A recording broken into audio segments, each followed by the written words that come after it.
यार इन दो कॉन्सेप्ट्स में ना अक्सर लोगों को बड़ी कंफ्यूजन रहती है, अटैचमेंट वर्सेस लव। तो आज कुछ डिफरेंसेस पे बात करते हैं।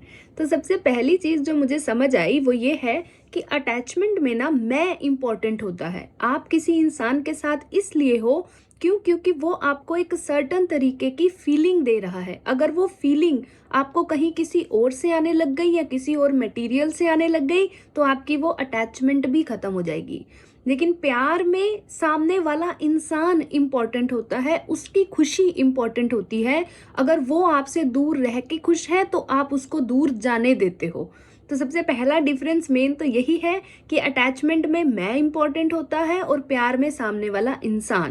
नंबर 2, सिंस कि यहाँ पे आपकी मैं बहुत ज़्यादा इम्पोर्टेंट है, जो अटैचमेंट है वो बहुत ज़्यादा कंट्रोल करती है, मैनिपुलेट करती है, बांधने की कोशिश करती है। बेसिकली सामने वाले इंसान के पर काट देती है ताकि वो कहीं दूर ना जा पाए, ताकि वो उड़ ना पाए। लेकिन प्रेम जो है वो फ्रीडम देता है, क्योंकि वो उसको पोजेस करने की कोई चाहत ही नहीं है, तो वो फ्रीडम देता है। वो तो सामने वाले इंसान के परों को हवा देता है, एक इंस्पिरेशन बनता है ताकि वो इंसान ऊंचाइयों को छू पाए, वो ऊंचा उड़ पाए। तो नंबर 2 डिफरेंस ये है। और नंबर 3, अगर वो इंसान आपके साथ नहीं है तो अटैचमेंट में भी बहुत ज़्यादा आप रोते हो, बिलखते हो, बहुत ज़्यादा टीयर्स होते हैं।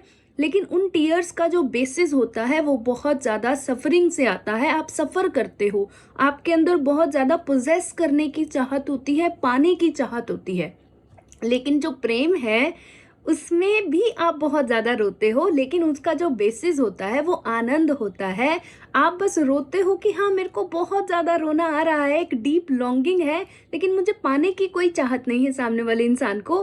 बस मेरे को आनंद आ रहा है, मतलब इस रोने में ही आनंद आ रहा है, क्योंकि ये भी मेरे प्रेम की एक साइन है। तो वो रोने में भी उनको आनंद आ रहा है। तो ये एक तीसरा डिफरेंस है। सो बेसिकली अगर आप इसको क्लब करो तो एक ही चीज़ है कि जो अटैचमेंट है वो सामने आपकी कमज़ोरी बन जाती है, सामने वाले इंसान को मार देती है। और जो प्रेम है वो ताकत बनता है, आपकी आपकी इंस्पिरेशन बनता है, और सामने वाले इंसान को फ्रीडम देता है, उसकी भी इंस्पिरेशन बनता है, उसको ऊंचाइयां छूने में हेल्प करता है।